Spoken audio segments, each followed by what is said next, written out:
Estamos iniciando mais um estudo do livro O Evangelho segundo o Espiritismo, capítulo 7, Bem-aventurados os pobres de espírito, Instrução dos Espíritos, no item Missão do Homem Inteligente na Terra.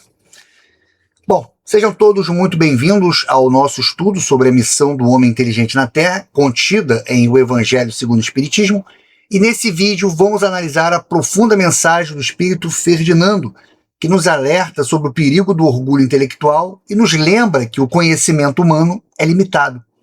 Usando a fantástica analogia da enxada, compreendemos que a inteligência é uma ferramenta de trabalho coletivo concedida por Deus e não por um pedestal para a vaidade.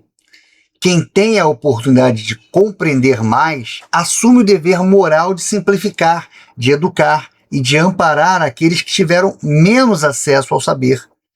Assista e descubra como transformar o seu conhecimento em um degrau para o progresso do próximo e para a sua própria evolução espiritual. Sejam todos muito bem-vindos e bons estudos. Não vos ensoberbais do que sabeis, porquanto esse saber tem limites muito estreitos do mundo em que habitais. Suponhamos sejais sumidades em inteligência neste planeta. Nenhum direito tendes de envaidecer-vos. Bom, o que essa primeira parte do texto está querendo dizer para a gente? Ele revela que a capacidade intelectual não representa um mérito pessoal ou um privilégio para benefícios próprios. Ele é uma ferramenta de trabalho coletivo. O autor está estabelecendo aqui 3 princípios fundamentais nessa primeira parte. A primeira delas, é a ilusão do saber absoluto. Por mais que alguém se destaque em sua área, o conhecimento humano atual é extremamente limitado diante da realidade do universo. Ou seja, a vaidade baseada no intelecto é logicamente injustificável. Por exemplo, se os maiores gênios da humanidade, equipados com tecnologia mais cara já construída, descobrem da noite para o dia que suas maiores certezas estavam erradas, fica logicamente demonstrado que a vaidade intelectual é uma ilusão. O verdadeiro sábio olha para o universo e percebe que quanto mais estuda, mais ele descobre o tamanho da própria ignorância. Um dos exemplos mais fantásticos e atuais dessa realidade está na astronomia moderna, especificamente com os dados trazidos pelo telescópio espacial James Webb. Veja, até pouquíssimo tempo atrás, os maiores cientistas e astrofísicos do planeta, as mentes mais brilhantes e premiadas das melhores universidades do mundo, eles acreditavam ter um modelo muito sólido e bem estruturado sobre como o universo se formou e como ele evoluiu logo após o Big Bang. Havia uma certeza quase absoluta sobre o ritmo de crescimento das primeiras galáxias. Porém, quando o telescópio James Webb começou a enviar suas imagens e dados profundos dos cosmos, os cientistas descobriram galáxias massivas, maduras, perfeitamente formadas em uma época onde não se conhecia nada a respeito do universo. Segundo todas as teorias vigentes, deveriam existir apenas nuvens de gases primordiais e estrelas embrionárias. Esse fato acabou virando a comunidade científica de cabeça para baixo. Os próprios pesquisadores vieram a público dizer com muita humildade frases como: nossos modelos estavam errados, ou temos que reescrever os livros da cosmologia. Ou seja, o universo mostrou que a nossa inteligência, por mais brilhante que seja, mal arranhou a superfície da realidade. Toda a matéria que conseguimos ver, tocar e estudar estrelas, planetas, nós mesmos, isso tudo representa apenas 5% de tudo que compõe o universo. Os outros 95%, a ciência mal sabe o que é. Se Deus, em seus desígnios, vos fez nascer num meio onde pudestes desenvolver a vossa inteligência, veja,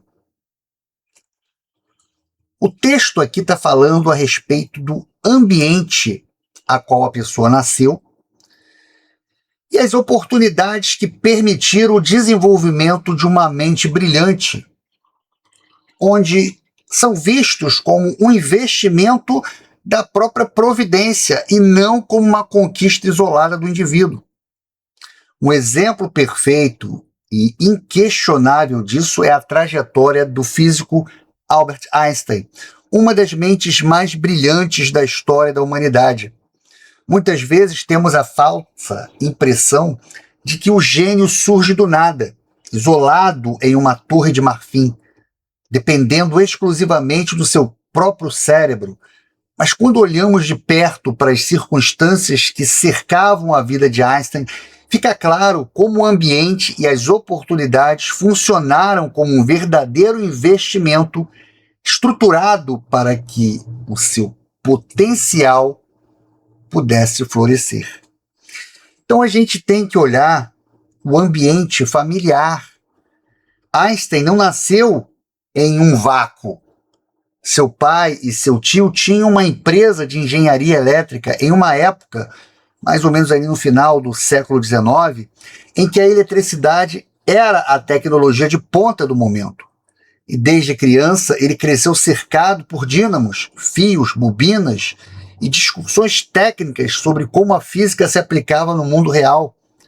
Esse ambiente despertou sua curiosidade natural de forma que nenhum esforço puramente individual conseguiria replicar. Aos 10 anos de idade, Einstein foi introduzido a um jovem estudante de medicina chamado Max Talmud, que frequentava a casa de sua família para jantar. Ele, percebendo a inteligência do garoto, passou a dar-lhe livros de ciências de alto nível, livros de filosofia, livros de matemática, incluindo até mesmo a geometria euclidiana. O acesso a esses materiais e a discussões intelectuais semanais como um mentor foram importantes, né? E também posso dizer decisivo para moldar a forma de pensar do Einstein. E o que a gente pode tirar disso tudo é que se o Einstein tivesse nascido em uma época sem o desenvolvimento da eletricidade, ou sem meios, sem acesso a livros, sem mentores, sem um debate científico, aquela mente brilhante não seria encontrando as ferramentas para se manifestar. A inteligência era dele, mas o cenário, as pessoas, a tecnologia da época e as oportunidades foram fornecidas pelo contexto em que foi colocado. Isso demonstra que o gênio é uma semente, mas o solo fértil é o clima ideal.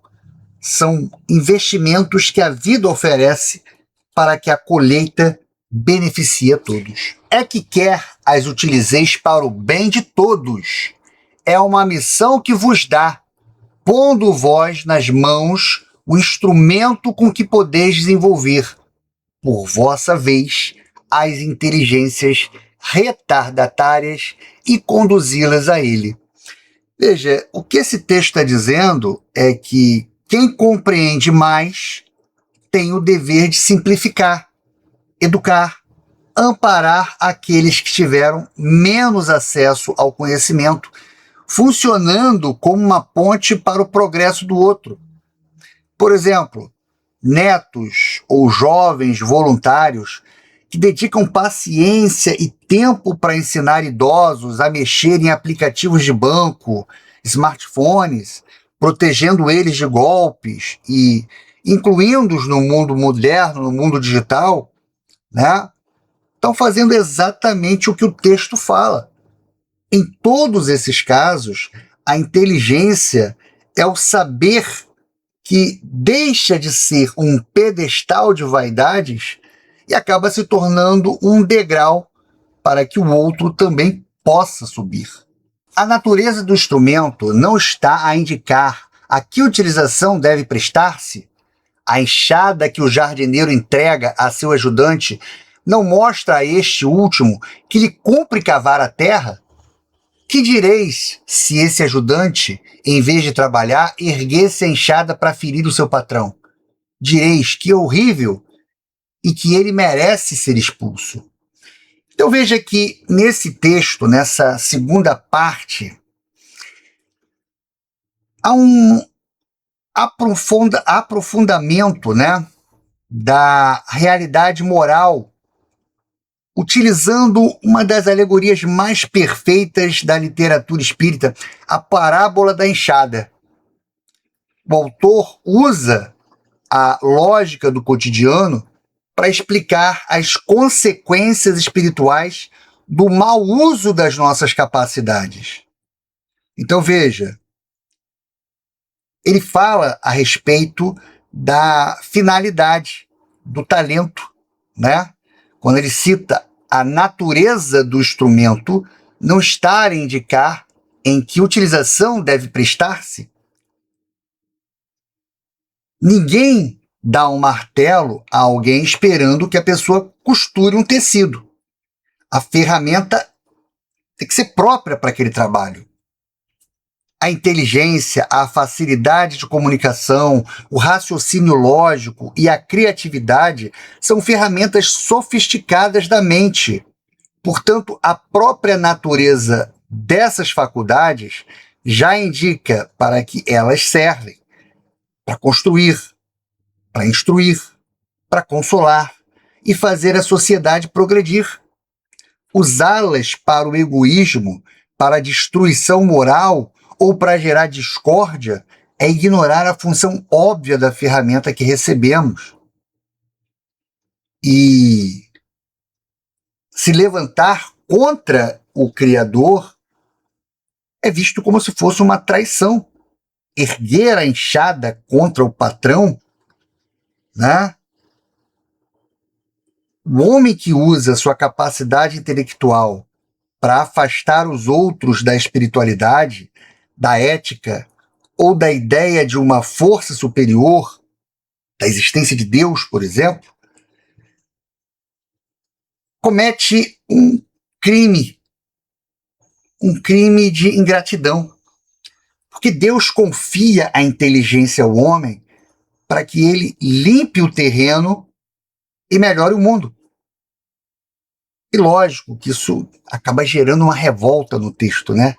Quando o homem usa essa mesma inteligência para pregar o materialismo absoluto, o niilismo, ou para convencer os outros de que Deus não existe e que a vida moral não importa, ele está usando a arma que recebeu do patrão para atacá-lo. É o equivalente ao ajudante do jardim que, em vez de cultivar as flores, usa a lâmina da enxada para ferir o jardineiro que o contratou. Pois bem, não se dá o mesmo com aquele que se serve de sua inteligência para destruir a ideia de Deus e da providência entre seus irmãos? Não levanta ele contra o seu senhor a enxada que foi confiada para arrotear o terreno? Tem ele o direito ao salário prometido? Não merece, ao contrário, ser expulso do jardim? Se-lo-á, não duvideis, e atravessará existências miseráveis e cheias de humilhação, até que se curve diante daquele que tudo deve. Então veja que aqui, nessa última parte, o trecho explica a mecânica da justiça divina que não funciona por um castigo colérico, mas por um reajuste natural. Quem sabota o trabalho não pode receber o salário. Que salário seria esse? A felicidade, a paz de espírito. E ele é expulso do jardim, ou seja, ele perde as facilidades e as oportunidades nobres nas próximas etapas de sua jornada espiritual. E qual é o remédio? A humilhação. O orgulhoso que usou o intelecto para humilhar ou desviar os irmãos precisará retornar em existências miseráveis. Se ele usou mal a grande inteligência, o mecanismo de reencarnação pode trazê-lo com limitações intelectuais ou em meios extremamente severos.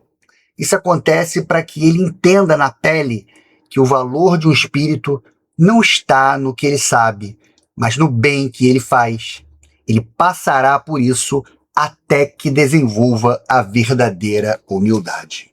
Ele passará por isso até que desenvolva a verdadeira humildade.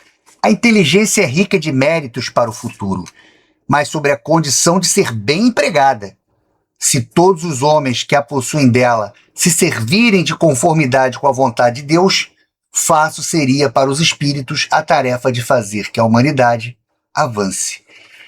Então veja que a inteligência não é um problema em si. Muito pelo contrário, ela é uma das maiores riquezas que o espírito pode conquistar ao longo de sua reencarnação.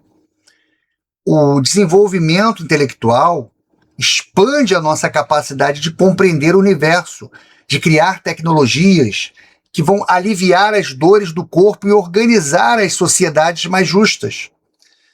Quando bem utilizada, cada descoberta científica, cada avanço tecnológico e cada ideia bem estruturada tornam-se créditos de evolução para o próprio espírito, garantindo-lhe um futuro de paz e liberdade espiritual. Mas isso tudo tem uma condição, né? A condição dessa inteligência ser bem empregada. E é uma regra inegociável. O conhecimento sem moral é perigoso. A inteligência sozinha é neutra.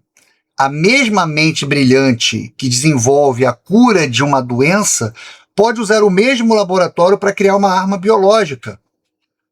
Então, o mérito real não está no tamanho do QI daquele indivíduo, mas na direção que essa pessoa escolhe dar à sua capacidade. O saber só se transforma em sabedoria quando caminha lado a lado com o amor e com a ética, ou seja, com a vontade de Deus. E o autor revela os bastidores do plano espiritual. Ele deixa claro que os benfeitores invisíveis trabalham constantemente para intuir, inspirar e guiar a humanidade rumo ao progresso moral e científico. No entanto, os espíritos respeitam o livre-arbítrio humano. Quando os homens mais inteligentes da Terra escolhem usar suas mentes para a guerra, para a ganância, para a manipulação das massas ou para a criação de barreiras sociais, eles sabotam e atrasam esse trabalho. O texto nos dá uma perspectiva otimista e realista. Se aqueles que detêm o conhecimento e a liderança intelectual decidissem cooperar com o bem, o nosso planeta daria saltos evolutivos gigantescos em muito pouco tempo. Infelizmente, muitos a tornam instrumento de orgulho e de perdição contra si mesmos. O homem abusa da inteligência como de todas as suas outras faculdades e, no entanto, não lhes faltam ensinamentos que o advirtam de que uma poderosa mão pode retirar o que lhe concedeu. Ferdinando, o Espírito Protetor. Bordeaux, 1862. Então essa frase, ela encerra o texto de Ferdinando com uma advertência realista e profunda sobre o livre-arbítrio e o mecanismo de reajuste da vida, né? Essa última parte a gente pode explicar esse fechamento a partir de 3 pontos centrais. O primeiro, instrumentos de orgulho e de perdição contra si mesmo, na verdade, representam um autoatentado contra si próprio. Ou seja, o autor usa uma expressão forte, né, contra si mesmos. Isso significa que quando uma pessoa usa sua mente para trapacear, humilhar, criar o caos ou alimentar o próprio ego, ela pode até achar que está ganhando ou saindo em vantagens no mundo material. Entretanto, sob a perspectiva espiritual, ela está cavando a própria ruína. O maior prejudicado pelo mau uso da inteligência é o próprio indivíduo, que acumula débitos pesados perante a lei soberana. O segundo ponto central é justamente a tendência ao abuso. O homem abusa da inteligência como de todas as suas outras faculdades. O autor faz um diagnóstico da nossa atual condição evolutiva. O ser humano ainda tem tendências de abusar de tudo que recebe. Abusa da saúde com excessos, abusa da natureza devastando seus recursos, abusa do poder e do dinheiro para tiranizar. E com a inteligência não é diferente. Em vez de ser usada para libertar e esclarecer, muitas vezes ela é direcionada para criar desculpas sofisticadas para o egoísmo e para mascarar o orgulho. E o terceiro ponto central é a fragilidade das concessões humanas. Uma poderosa mão pode retirar tudo o que foi concedido. Aqui é o ponto mais tocante. O texto nos lembra que nenhuma faculdade humana nos pertence de forma definitiva. Elas são empréstimos temporários para o nosso aprendizado. A poderosa mão representa as leis de Deus que regem a evolução. Se um espírito passa uma encarnação inteira usando uma inteligência brilhante para o mal, para a vaidade ou para desviar outros do caminho do bem, a vida pode perfeitamente recolher essas ferramentas na próxima jornada. E é o que vemos acontecer através de mecanismos como limitações intelectuais, limitações cognitivas brutas, de pessoas que, ao reencarnar, seus espíritos são forçados a desenvolver o sentimento e a humildade onde a mente antes falhou. Através de fenômenos biológicos na própria vida atual, como um acidente ou uma enfermidade cerebral, que de repente interrompe a capacidade de articulação brilhante daquele que estava simplesmente se envaidecendo. O objetivo dessa retirada nunca é o castigo pelo castigo, mas sim um ato de misericórdia para impedir que o espírito continue se prejudicando e acumulando mais dores para o seu próprio futuro.